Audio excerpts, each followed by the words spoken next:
बिस्मिल्लाहिर्रहमानिर्रहीम। Dear student, अस्सलाम वालेकुम। क्या हाल चाल है? ठीक ठाक है। उम्मीद करता हूँ आप सब खैरियत से होंगे। एक बार फिर आपकी खिदमत में 9th की फिजिक्स यूनिट नंबर 6 लेके हाजिर हूँ।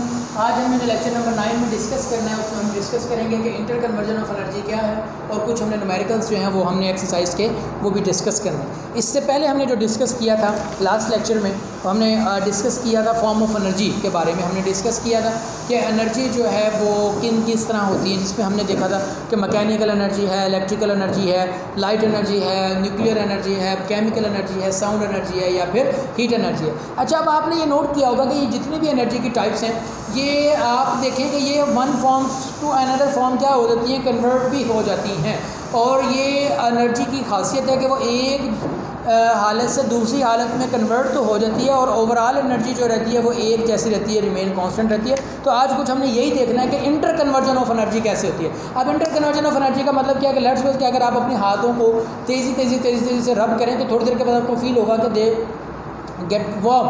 तो इसका मतलब ये हुआ कि आपने अपनी मस्कुलर एनर्जी को किस में कन्वर्ट कर दिया, हीट एनर्जी में कन्वर्ट कर दिया। ठीक है, इसके अलावा और बहुत सारे ऐसे ही हैं जिसमें आप एनर्जी को एक फॉर्म से क्या करते हैं, दूसरे फॉर्म में करते हैं। जैसे कि पोटेंशियल एनर्जी या फिर काइनेटिक एनर्जी की एग्जांपल ले लें, तो काइनेटिक एनर्जी क्या करती है कि अगर आप किसी भी चीज़ को ज़मीन से लेकर क्या करें, कुछ हाइट पर लेकर जाएँ, तो काइनेटिक एनर्जी किस में कन्वर्ट हो जाती है, पोटेंशियल एनर्जी में हो जाती है। और जब वापस ये चीज़ आती है तो वापस पोटेंशियल एनर्जी किस में आती है, काइनेटिक एनर्जी। और इन मिडवे जो है वो पोटेंशियल एनर्जी जो है वो काइनेटिक एनर्जी के क्या होती है, इक्वल होती है। इसका मतलब ये हुआ कि एनर्जी एक फॉर्म से दूसरे फॉर्म में ट्रांसफॉर्म तो की जा सकती है, और ओवरऑल जो एनर्जी रहती है वो क्या रहती है, सेम रहती है, या फिर क्या रहती है, कांस्टेंट रहती है। तो हम देखते हैं कि इंटर कन्वर्जन ऑफ एनर्जी का जो टॉपिक है वो हमें क्या बताता है। वो कहते हैं energy can not be destroy, however it can be convert into some other form. For example,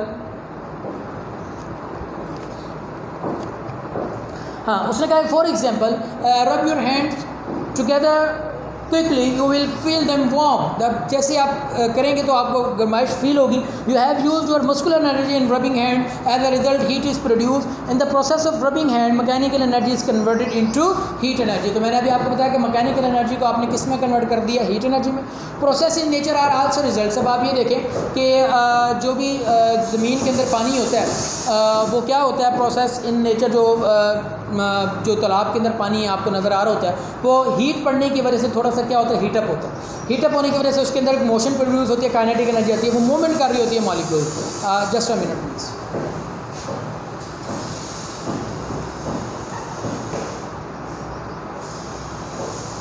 sorry for the interruption. मैंने अभी आपको बताया था लास्ट लेक्चर्स में कि हमारे पास कंस्ट्रक्शन क्योंकि चल रही है तो थोड़ी सी एक्स्ट्रा इंटरप्शन हो सकती है।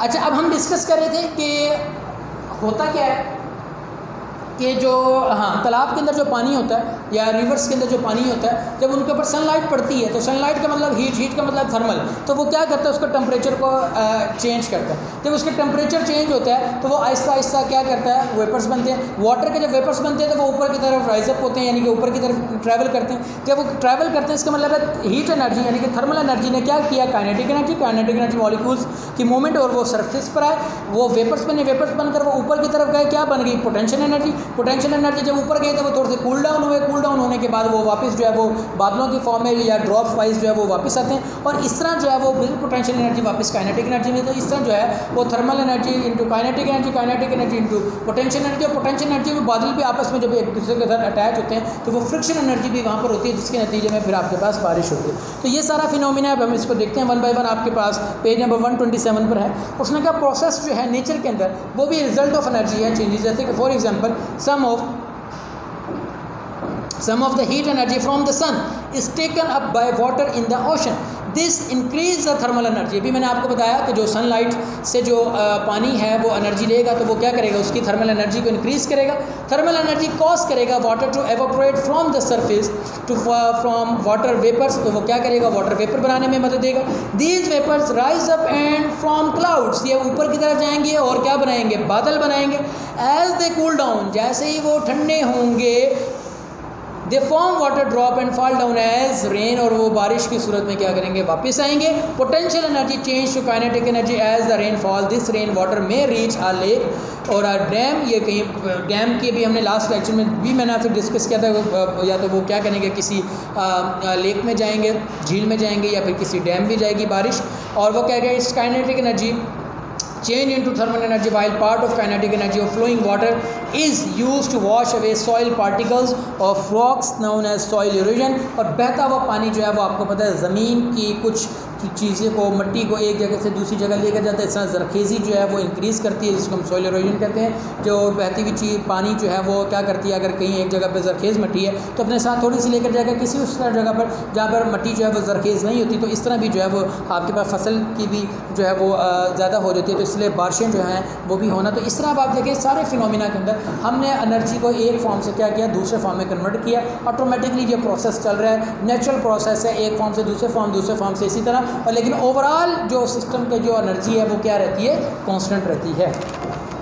तो पेज नंबर 128 पर कहता है during the interconversion of energy from one form to another form the total energy at any time remains constant. तो यही बात मैंने आपसे डिस्कस की कि टोटल एनर्जी जो है वो क्या रहती है, कांस्टेंट रहती है, बस क्या करती है अपनी एक शक्ल जो है वो चेंज करती रहती है। Potential energy into kinetic then thermal, तो ये आपके पास इस तरह हो जाता है। ठीक है, तो आज का जो टॉपिक था वो हमने 6.56 article inter conversion of energy जो है वो डिस्कस कर लिया।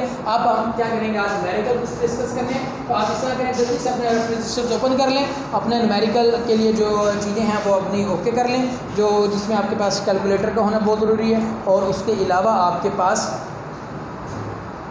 पेंसिल वगैरह भी होनी चाहिए। ठीक है, तो न्यूमेरिकल एक्सरसाइज ओपन करें, पेज नंबर 142 पर ये है। हमने इसका एक न्यूमेरिकल पहले डिस्कस कर लिया था।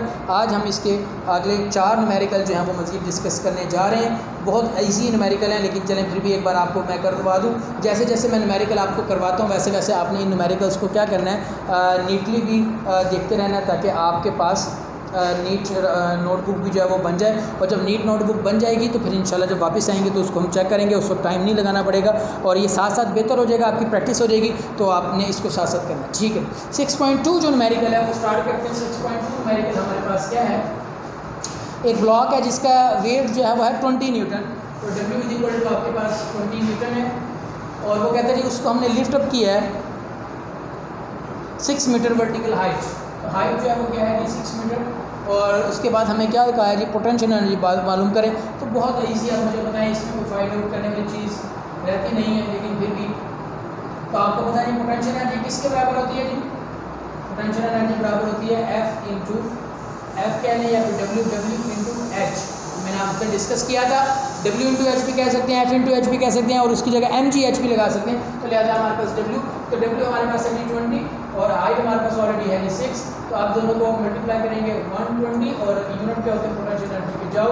मेरा ख्याल है इससे ज़्यादा आसान न्यूमेरिकल आपको बुक में नहीं मिलने वाला, 2 लाइनों के अंदर आपका न्यूमेरिकल सॉल्व हो। ठीक है,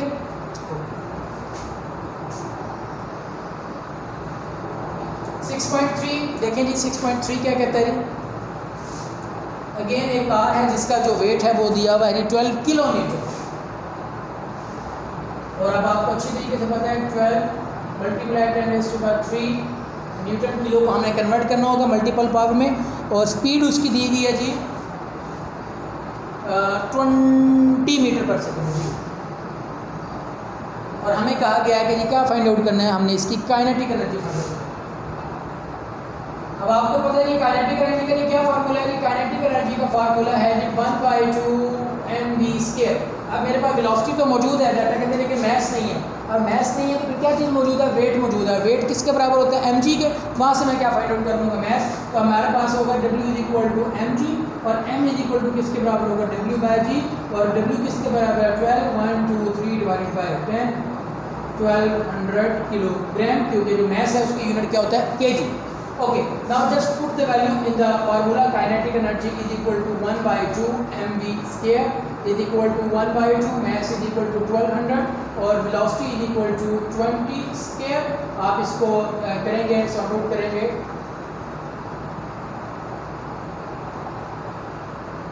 ठीक है,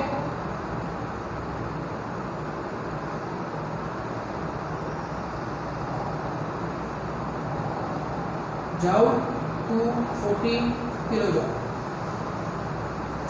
ओके हो गया बेटा, सिंपल सी बेटा कैलकुलेशन है, आप कैलकुलेटर से भी कर सकते हो। मैंने तो बगैर कैलकुलेटर के आपको करके दिखाया। ठीक है,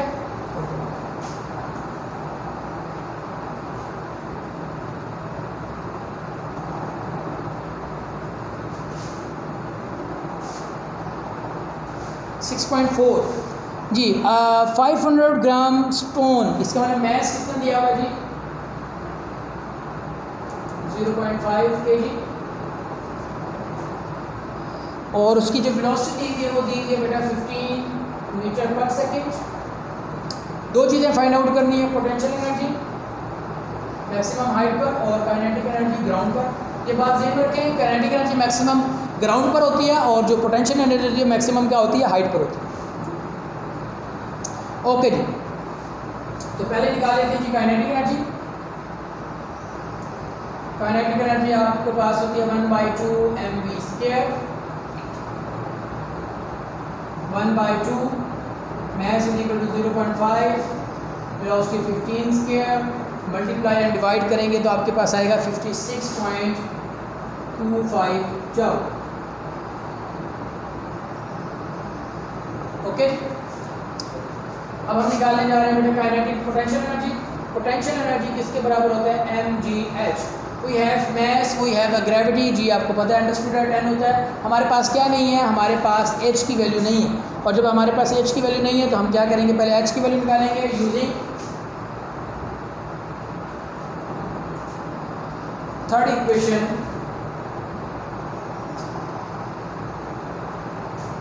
तो GH is equal to VF² minus VI²। अब मुझे बताएं, जब भी किसी बॉडी को मैक्सिमम हाइट पर लेकर जाएंगे तो उसकी G की वैल्यू क्या होगी? माइनस, और उस जगह जाकर फाइनल वेलोसिटी क्या होती है? 0। और इन वेलोसिटी आपको इनिशियल कितनी दी हुई है? 15। तो -20H is equal to -225 और H is equal to minus से cancel 225 divided by 20 is equal to 11.25 yes meter. Thus now put the value in the potential energy is equal to mgh, that is 0.5 10 into 11.25 and you will get the answer 56.25 joule। और आप ये देखें कि मैंने आपको बताया था कि एनर्जी रिमेन कांस्टेंट, चाहे वो ज़मीन पर हो चाहे बॉडी को आप हाइट पर ले जाएं। देखें, काइनेटिक एनर्जी अपने मैक्सिमम पॉइंट पर 56 है, पोटेंशियल एनर्जी अपने मैक्सिमम पॉइंट पर 56 है। तो energy can convert from one form to another but overall energy remains constant. यही अभी हमने से लास्ट टॉपिक में पढ़ा था, इंटर कन्वर्जन ऑफ एनर्जी। ये उससे रेलिवेंट आपके पास न्यूमेरिकल भी आ गया और आपको इसका प्रूफ भी मिल गया। ठीक है जी। Last numerical of the day 6.5।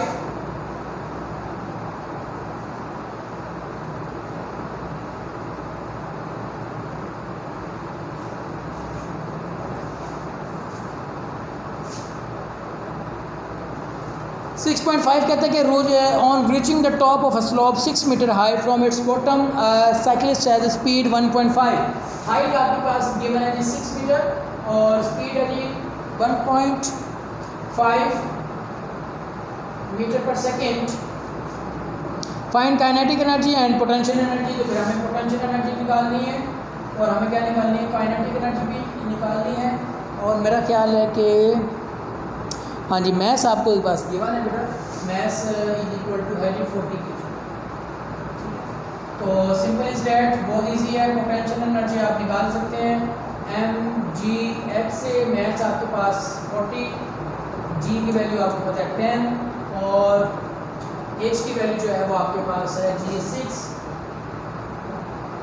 तो 2400 यस 2400 जूल जो है वो आपके पास इसका क्या आ जाएगा? आंसर। और अब हमने करना है काइनेटिक एनर्जी। काइनेटिक एनर्जी के लिए भी आपको पता है काइनेटिक एनर्जी किसके बराबर होता है जी? 1/2 mv²। 1/2 मैस 40, वेलोसिटी आपके पास 1.5 का square. You will put the value in the calculator and will get the answer 45 joule. ठीक हो गया जी। चलो ओके बेटा, आज जो हमने टॉपिक डिस्कस किया 6.6 article inter conversion of energy हमने डिस्कस किया। उसके अलावा हमने 4 न्यूमेरिकल डिस्कस किए। ये अच्छे तरीके से आपने कर लेना है। ओवरऑल हमने 6 आर्टिकल्स पढ़ लिए हुए हैं चैप्टर के और अभी तक हमने हाफ न्यूमेरिकल यानी 5 जो न्यूमेरिकल वो कर लिए हैं। 5 न्यूमेरिकल तक का आपने इसका होमवर्क भी कर लेना है साथ साथ। और अच्छे तरीके से बेटा खुद प्रैक्टिस कीजिएगा। ये जो वैल्यूज़ हैं ये आपके पास आ जाती हैं और अच्छे तरीके से टॉपिक को याद करके आपने मुझे रफ प्रैक्टिस सेंड करनी है। इंशाल्लाह नेक्स्ट लेक्चर में हम नेक्स्ट टॉपिक्स को डिस्कस करेंगे। तब तक के लिए मुझे इजाज़त दीजिए। अल्लाह हाफिज़।